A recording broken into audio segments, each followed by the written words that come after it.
이번에 그 최근에 서울시가 역세권 그 장기전세주택에서 장기전세주택을 장기전세 지구단위계 수립심사선으로 내가 얘기했죠.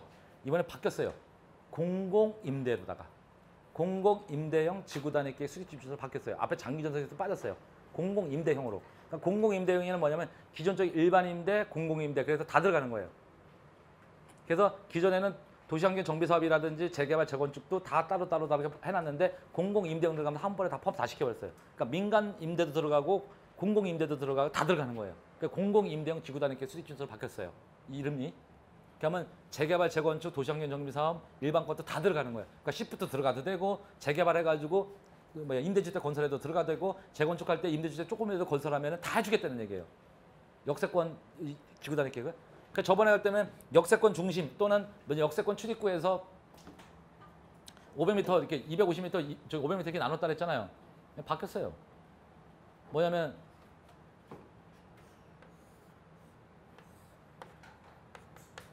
승강장으로 바뀌었어요. 승강장으로. 승강장으로 바뀌었어요. 옛날에는 역사 출입구가 여기 있고 여기 있고 그러면 얘는 덜 혜택 받는 거죠. 역사 출입구 여기 있으면요. 혜택 겁나게 받는 거죠. 그렇죠? 이런 패단이 있더라. 그래서 바꿨어요. 그래서 승강장 기준으로. 그래서 승강장 기준으로 바뀌었어요. 그래서 예전에는 역사가 이렇게 있으면은 출입구 기준으로 해가지고 그냥 반경 이렇게 나온 거잖아요. 그렇죠? 얘는 어떻게 바뀌었냐면 이렇게 바뀌었어요.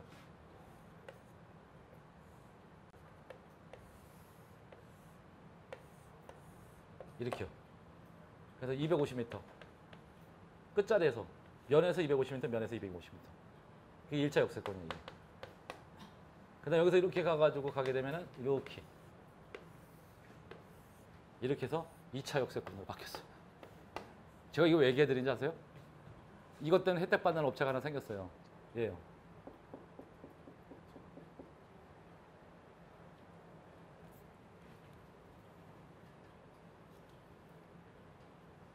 이 호선이 이렇게 돼 있잖아요. 이 호선 이렇게 넘어가잖아요. 그렇죠? 그 다음에 8호선은 이렇게 가잖아요. 그렇죠? 그래서 이 호선 넘어가니까 얘가 승강장이 길잖아요. 이 혜택 받는 거예요, 마침. 얘도 여기 승강장 있으면 얘도 이렇게 혜택 받고요. 혜택 많이 받아요. 갑자기 복 받은 애가 됐어요. 네. 집에 가서 계산해 보세요. 얘가 면적이 훨씬 더 넓어져요. 얘는 면적 준다고요. 얘가 면적이 훨씬 넓어진 거예요, 지금. 혜택 받는 면적이 훨씬 더 넓어졌다고요. 이거 이렇게 바뀌고 나서. 그래 놓고 바뀌고 나가지고 확 줄인 게 하나 있어요. 이때는 1차 역세권, 2차 역세권은 2차 역세권도 뭐냐면은 간선도로변 뭐 하고 나서 500m 안쪽에 들어가면 얘도 준주거가 됐잖아요. 얘는 이거 없애버렸어요. 2차 역세권에서. 1차 역세권만 돼요. 대신 2차 역세권은 확실히 뭐 한다? 3종. 확실히 구분해놨어요. 그 다음에 2차 역세권 3종에서 어디까지? 용적률은 330%까지. 기준 용적률 300. 그 다음에 기부채납 조금 하면은 30%. 그래서 330까지 확실히 몰박아 놨어요. 아, 그래도 여러분들 생각해 보세요. 재개발 지역 같은 경우에 있는데 2종 일반 주거지이고 그런데 저기다가 기부채납하고 종상향 해가지고서는 3종 받고 330 간다면 저 대박 아니에요. 그래도 할만 하잖아요. 그 다음에 기본적으로 기존에 있는 3종 일반주 같은 경우도 용적률이 250이잖아요. 그렇죠? 저 추가로 80% 더 받는 거예요. 유리하죠, 그래도. 요거 섹타로 바뀌었다는 거 승강장 바깥 기준이에요. 요거 딱 얼마 전에 발표한 거거든요. 지침서가 막 바뀌어서. 이거 발표한 거 딱 보면서 공부를 쭉 하면서 승강장으로 바뀌었네? 오케이, 이거 대박. 이렇게 해놓고 막 찾아봤더니 더블 역세권 자리에 왜 승강장 진짜 긴 거 있죠? 아니, 더블 역세권인데 환승할 때 승강장 진짜 길다는 데 있잖아요. 얘는 대박이잖아요. 와, 그거 찾아내면서 뭐 하는 생각하면서 야, 씨, 여기다 사업할까? 이런 거. 이거 되게 많아요. 승강장으로 바뀌고 나서. 너무 좋더라고요. 바뀌고 나서. 생각보다 많아요. 그래서 아무튼 여기는 국제 관광 쇼핑 마이스 산업 기반은 구착국을 하고 있더라. 근데 어차피 뭐 제1롯데 월드 하나 오면서 끝난 거예요, 얘는. 예. 그래서 결국은 뭐냐면은 이쪽 라인에 송파구청에서 이쪽 라인에 있는 그 방해동 있죠. 이쪽 라인에다가 어차피 뭐 이쪽 라인에서 뭐 신방역이 있고 여기 방역 여기 방해동 그 저기인데 이쪽 라인을 갖다 걷고 싶은 거리를 만들겠다는데 여기서 여기까지 있다가 이로 계속 걸어갈까요? 이게 왜 걷고 싶은 거리 만들겠다는지 아세요? 잠실 제1롯데 여기 제1롯데 월에서 나와서 조금만 걸어가면 여기 올림픽공원이에요. 발상이 기가 막히다는 얘기잖아요. 근데 혹시 올림픽공원 가보신 분 계세요? 지금 가면은 올림픽공원 가면은 사람이 있어요, 없어요? 없어요. 왜 없는지 아세요? 그늘이 없거든요. 잔디밭밖에 없잖아요, 잔디. 어쩌다 한참 걸어가야지 나무 조그만한 나무 하나 있고. 거기는 나무 하나에서 그 그늘 피하려고 갔으면 딱 연인 코스예요. 2명 들어가면 더 이상 못 들어가요. 그늘 피하려면. 근데 가겠냐고요, 누가. 안 가죠. 저는 이런 거 별로 안 좋아해요. 대신 이쪽에 있는 라인 있죠, 이거. 이거 9호선 라인이잖아요. 예. 여기 신방위역 있죠. 그리고 여기가 몽천통성역이거든요. 여기 가까워요. 여기 올림픽공원이잖아요. 이쪽 라인이 좋다는 얘기죠. 상가로 따지면은. 9호선 라인이잖아요, 명색이. 예. 몽천통성역이 좀 이쪽에 떨어져 있으니까 여기서 아파트 단지밖에 없고 여기 조금 있는데 여기 나오자마자 다 호텔만 쫙 있고 모텔만 쫙 있으니까 나와서 누가 나와야 안 나오죠. 근데 여기는요. 나올만 하죠. 왜 나오면 인전 뭐예요? 먹자골목이니까 이쪽 동네가. 그럼 여기가 더 크죠. 이제. 여기보다 여기요. 이쪽은 가보시면 아시겠지만 전부 다 뭐예요? 호텔 모텔밖에 없어요. 그러니까 딱 여기. 근데 막 공사하고 있으니까 뭐예요? 사람들이? 공사 현장이잖아요. 저기 복개 막 해놓고 나가지고 공사 현장 막 공사차 왔다 갔다 하니까 사람들이 되게 싫어하잖아요. 개념상 틀리다고요. 이게 올림픽공원이기 때문에 이것 때문에 신방위역 때문에 올림픽공원이 많이 찾아다닐 수 있는 소지가 굉장히 커요. 그때 얘가 더 중요하다고요. 위치가. 나머지는요. 여기 석촌역 같은 경우는 여기 표시되어 있는 게 이렇게 진하게 표시되는 이 부분이 특별계획구역을 만든다 그랬는데 저거 특별계획구역으로 만들어 놓고 나가지고 가격 대비 상승해가지고 그냥 저게 정말 놀라운데 특별계획구로 만들어 놓고 용적률을 800%까지 끌어올려준다니까 미친 듯이 가격이 올라가지고 2억짜리예요 지금요. 강남하고 비슷해요. 땅값이요.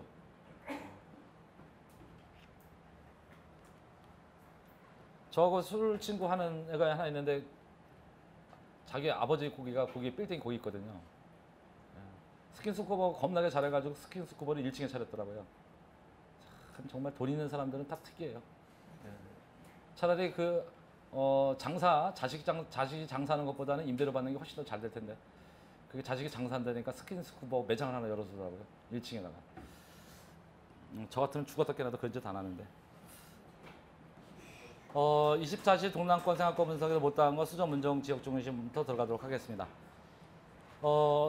중심지 형성 과정 한번 보면은 90년대 그린벨트 해가지고 택지 개발로다가 된 데가 그래서 여기 이제 문정 도시개발 사업지고 그다음에 뭐 여기 장지 택지 개발지고 다 이런 자리입니다.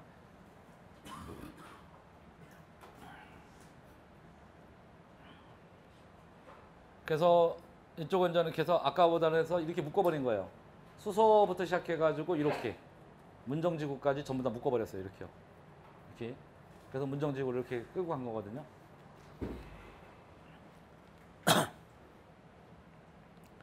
근데 좀 재미난 얘기는 위례 신사선이 이렇게 들어와가지고요. 여기 하나 들어서고 여기 하나 들어서고 여기 하나 들어서는 거야. 역사가. 그런데 중간에 여기 하나 보세요. 올림픽 페니타운 아파트.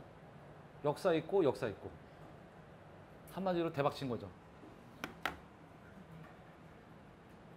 제가 2014년도 서울 도시기본계 처음 나왔을 때 제일 먼저 얘기했던 거, 그러니까 강남에서 이 정도는 좋을 수 없다고 얘기한 게 이게 문정 해밀리 아파트예요. 2014년도에 사셨으면요, 가장 작은 평수 4억대면 사셨어요. 지금은요, 가장 작은 아파트가 10억입니다. 엄두를 못 내요. 그럼 생각해 보세요. 그 당시 때 4억 주고 샀으면 전세 보통 한 8천 정도 끼면 샀는데 그러면 지금 6억이 올라간 거거든요. 미친 거죠, 한마디로. 근데 잘 보세요. 호재는 있어요. 호재예요, 호재. 얘가 옛날에 가격이 쌌던 거는 얘 때문에 그래요. 여기 가락 시형 아파트 들어올 때 가락 시형 아파트는 그래도 낫죠. 얘가 현대화 사업하면서 확 달라진 거예요. 그러니까 시형 아파트 가격이 올라가고 얘도 올라가는 거예요. 근데 수서역에 SRT가 들어서잖아요. 걸어서 가요. 남들은 택시 타고 버스 타고 전철 타고 올 때 이 사람은 걸어가잖아요. SRT 타러. 그 다음에 여기 문정지구에 뭐 생겼다 그랬어요? 지식산업센터. 그 다음에 뭐요? 법원단지잖아요. 법조단지에 들어왔잖아요. 그 다음에 역세권 개발사업 한대요. 그럼 혜택 누가 받는 거예요? 얘가 받는 거예요. 주변 다 둘러봐가지고 얘가 제일 크잖아요. 아파트 단지가. 이렇게 지역 분석을 해서 들어가야 되는데 대부분이 이런 식의 지역 분석을 안 하는 거예요. 제가 2014년도 여기 이쪽 근처에 있는 이 수서에 있는 아파트 단지 있잖아요. 그 당시 여기 수서는 아파트 단지가 조그만해요, 다들. 옛날에 이것도 다 저기 뭐야 임대 형태로 저 소형 아파트를 만들고 다 아파트가 작거든요. 근데 이 당시 때 무슨 뭐 다 3억 5천 4억 가고 막 이러니까 2014년도에 다 뭐라 하냐 사람들이 비싸다가 안 들어갔거든요. 똑같아요. 냉정에 따져가지고요. 지금 뭐 7, 8억 10억 간다. 근데 갭 차이는 많이 벌어졌잖아요. 전세가에 비해서는. 근데 들어갈만 해요. 근데 옛날보다 수익률이 쑥 떨어지는 거죠. 서울에 어지간한 아파트요. 지금요. 여러분들 그 잠실이나 이게 반포나 잠원 같은 경우는요. 알다시피 어한 아파트 다 2, 30억입니다, 지금. 거기 동네 그냥 재건축 단지가 그냥 2, 30억 간다고요, 지금 현재. 여러분들 그 반포 주공 2단지 같은 경우 1단지인가? 그 저기 뭐야? 1주구죠. 1주구 있는 그 지금 저 얼마 전에 그 막 한참 뭐 저기 하고 막 관리처분인가 받고 막 그랬을 때 그거요. 냉정에 따지면 지금 그 여기 부담금까지 다 내면은 지금 33평 같은 경우는 30억 나오거든요. 그럼 걔 입주할 때 되면 얼마 될까요? 35억, 40억짜리예요. 35억 가면 얼마예요? 평당 1억이요. 그렇잖아요. 근데 사람들이 평당 1억 가는 게 되게 어렵다고 생각하잖아요. 근데 제가 2년, 3년 전부터 평당 1억은 우습게 얘기하잖아요. 서울에 있는 아파트 무조건 1억 갑니다. 근데 사람들은 뭐라 그러냐면은 에이 딱 이런 데니까요. 그 제가 얘기했잖아요. 홍콩에 있는 구룡반도에 있는 앞에 있는 아파트가 얼마다고 6억이라고 해요. 평당 우리나라 돈으로. 근데 거기는 6억 가면 괜찮고 우리나라 거는 1억 가는 것도 보고 온다. 그러면 이상한 논리인 거예요. 그거 여러분.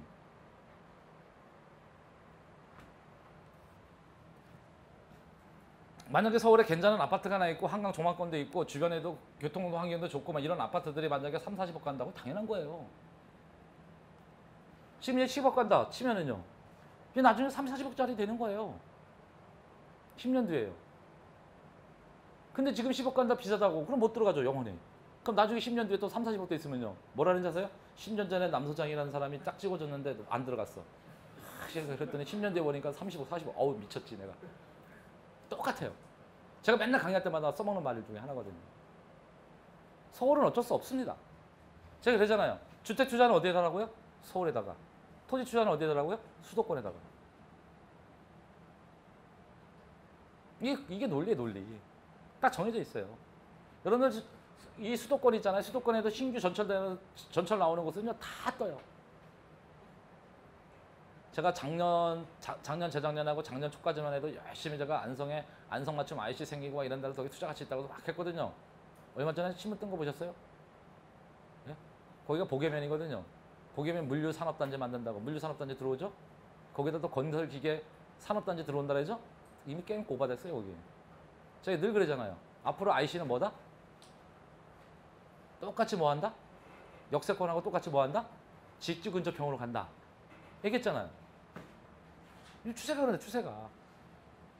근데 사람들은 원래 도시계획이 그렇게 방향을 설정하고 가는데도 사람들은 뭐하냐면 기자가 그렇게 얘기해도 뭐하냐면 아무것도 안 들어서 있잖아요. 그러니까 뭐예요? 미래 가치가 나는 눈에 보이는데도 사람들은 뭐예요? 안 보이니까 그냥 안 사는 것 뿐이에요.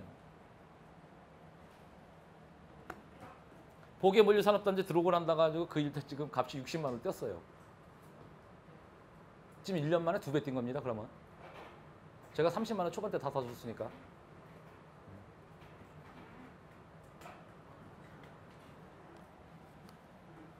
무섭죠? 그게 부동산이에요. 근데 많은 사람들은 아직도 부동산의 가치를 모르기 때문에 투자 가치를 모르기 때문에 들어가서 어느 데를 들어갈지 모르니까 그러는 거예요. 그럼 또 하나 재미난 얘기 해둘게요.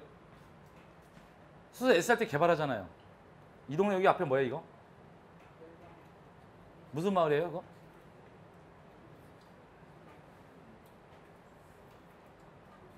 교수마을이요. 여기 지금 땅값이요 7, 800만 원 갑니다. 근데 사야 될까요 말아야 될까요? 돈 있으면 사셔야 돼요. 이거 다 뭐예요 이거?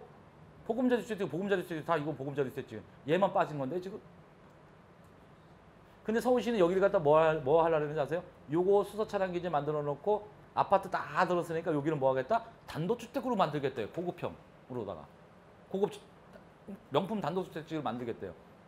그럼 해제되겠다는 뜻이에요. 근데 이 동네 누가 살아요? 옛날에? 우리 MB께서 가서 사셨잖아요.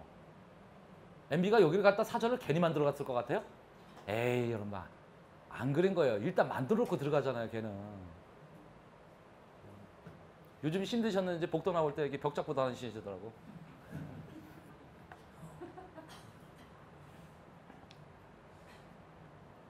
이런 데잖아요 이런 데요. 그래서 여러분들 어디가 투자하는지 잘 보셔야 되는 거예요. 사실은 수서 XRT 들어오고 여기 내곡 보금자리 세곡 보금자리 주택 들어오기 전까지 여기 2, 300만 원짜리였었어요. 그린벨트였고 영원히 그린벨트라고 생각하니까 2, 300밖에 안 갔던 거예요. 근데 앞으로 짧게는 3, 3년, 길게는 5년, 6년 지나면 다 풀려버려요. 근데 이렇게 생각해요. 게다가 저 한쪽에 들어가가지고 있는 산지 사는 거 아니에요 이면? 그 앞에 있는 뭐 사는 거예요? 전 사는 거예요 전. 농사 짓는 사람도 많거든요. 하우스 재배하고 있는 사람도 많아요. 그 동거 사는 거예요 그런 거. 그게 풀릴 거라니까요.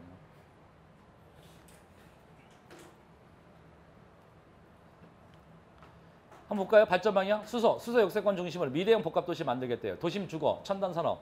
그렇죠. 첨단산업 들어오니까 이 수서 이 차량 기지 이 안에 역세권 개발 사업체 뭐 들어간다 그랬어요? 시설센터 당연히 들어가는 거예요. 업무 기능 복합된 미래형 복합도시 개발하겠다. 그 다음에 대규모 대모산 탄천 주변, 탄천 등 주변 개발 지역의 체계적 친환경적 관리하겠다. 여기서 지금 재미난 거죠. 이게 탄천이고요. 이쪽에 대모산이에요. 그걸 어떻게 하겠다? 네? 체계적인 친환경 관리하겠다. 이게 무슨 뜻이에요? 언제든지 체계적으로 개발하겠다는 뜻이거든요. 그게 뭐예요? 여기는 환경 개발하고 여기는 개발하겠다 뜻이에요. 얘는 환경적으로 보전, 얘는 개발하겠다 뜻 똑같아요. 그 말이에요. 그러면 같은 임야는 잘 안 건드려요. 요즘 서울시 정책이 임야는 안 건드려요. 왜 임야가 조금이라도 들어가니까. 그러니까 나무가 많이 심어져 있는 곳은 전부 다 비오톱으로 다 묶어놔 버렸거든요. 그러니까 개발 안 해요. 그러니까 개발하면 어디 개발한다? 그 밑에 농지 개발하는 거예요. 그 다음에 문정은 신성장 동력 육성하는 광역 비즈니스 중심지를 가져가겠다. 동남권 유토단지. 그래서 업무, R&D, 물류, 생산 이런 것들이 기능이 복합된 중심지 육성하겠다. 당연하죠. 그 다음에 수서 역세권 문정지구 연결을 통해서 중심성 강화하겠다. 이건 나오는 건 맞고요. 그래서 그 안에다가 이렇게 뭐 SRT 복합 개발하는 거고요. 그래서 수서 역세권 부지를 갖다 업무 상업등 대규모 복합 개발 단지를 조성하겠대요. 그래서 지식산업센터, 산학연구센터 클러스 조성하고 연계수능 이렇게 조성하고 쭉 조성하겠대요. 근데 재미난 거 있죠? 얘가 이렇게 개발한다니까 쭉 타고 내려가다가 갑자기 용인 구성역에서 뭐라 그래요? 우리도 개발할게. 아 여기서 좀만 내려가면 용인 구성역이에요.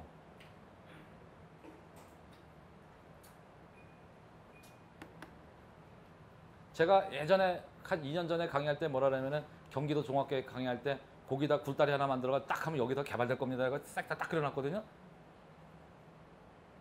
저도 거의 귀신이에요. 그렇게 따지면. 실제로 가잖아요. 그렇게.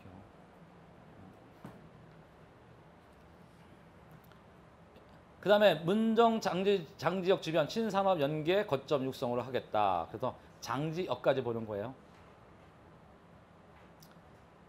그 다음에 수서 문정관 보행체계 뭐 이런 거 관련됐으니까 한번 보고요.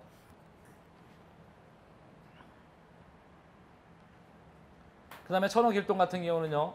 여기 길동역하고 천호역하고 강동역, 길동역 해가지고 이렇게 섹터를 이렇게 나눠놓은 거예요. 요들 지역에 갔다가 보면은 앞에 보세요. 요것도 여기까지 천호 뉴타운이 여기 지역인데 이렇게 놓고 나서 지금 보시면은 요거 잘 빼버렸죠. 그렇죠? 그다음에 요거만 쭉 남겨져 있죠. 지구단위 계획 이렇게 그래서 이쪽만 포커스가 맞춰져 있어요. 그래서 여기는 그냥 광역 연계 거점 뭐 기능에서 자적 기능 확보, 고용 기반 마련해서 업무 상업 중심 기능 강화하겠다 이렇게 나오고, 그다음에 천호동, 성내동은 도시 조직 등 뭐 도시 고려해서 도시 재생 추진하겠다 나오고, 역세권 및 사거리는 중심지 지원 기능 가져가겠다 나오니까, 그래서 저는 여기를 그렇게 잘 보진 않아요. 서울에서 입장에서는 그렇게 잘 보진 않아요. 사실 여기보다는 훨씬 더 낫죠. 어디 가요? 저 위에요. 상일동요. 네? 이런 데 훨씬 낫죠. 9호선 연계되고요. 대규모 개발되고요. 그렇죠? 그 다음에 하나 건너가면 미사이고요. 그렇잖아요. 네. 그 다음에 그 주변에 고덕 주공 아파트 겁나게 예? 재건축 추진해가지고 가격 겁나게 올라가고 있고요. 저는 그런 거 좋아해요. 여기는 제가 잘 왜 안 보냐면요. 이 천호 길동하고 역까지 가서 천호역 주변을 갖다가 개발하려고요. 무지개 많이 했었어요. 지금까지요. 근데 지금까지 20년 동안 제대로 된 건 개발한 거 하나도 없어요. 참고로 여기 대로변 있죠. 요 대로변. 요 대로변만 그나마 높은 주상복합 아파트하고 오피스하고 조금 올라갔고 나머지는 뒤로 가면 전부 뒤로 가시면 아시나요? 전부 다 허름해요. 그러니까 전면부만 개발되고 후면부까지 개발이 안 되는 거예요. 그 다음에 서울시에서 그만큼 용적률을 많이 줬던 거예요. 지구단위 계획으로 상업적 풀어놓고 막 그러니까 용적률 많이 줬기 때문에 이제 이면도로까지 포커스가 안 맞춰졌거든요. 그럼 이면도 누가 들어가요? 전면부는 상업적이고 이면부는 바로 삼종인데 그럼 누가 들어가요? 안 들어가죠. 그리고 이면부가 가서 보시면 아시겠지만 여기서 천호동도 옛날부터 살던 사람들이 있다 보니까 옛날에도 여기 천호 나루터예요. 여기가. 그러니까 옛날부터도 살았으니까 필지가 뭐예요? 다 개판 5분 전이죠. 개판 5분 전이는 뭐예요? 꾸불통꾸불통 거린다는 얘기예요. 그리고 도로도 열악하고요. 그러다 보니까 뭐예요? 개발이 늦어지는 거예요. 여러분 투자하실 때도요. 그런 거 잘 보셔야 돼요. 필지가 이상 모양으로다가 이렇게 돼 있다. 바둑판처럼 딱딱딱 붙어 있지 않고 모양새로 안 냈고 필지가 이상 모양으로 됐다. 개발하기 힘들어요. 아무리 좋게 만들어놔도요. 그런 동네가 이 동네라고요. 그러니까 20년 동안 대로변만 개발되고 나머지 개발 안 됐는 거예요. 그래서요. 그래서 저는 별로 이런 거 싫어해요. 이런 자리는.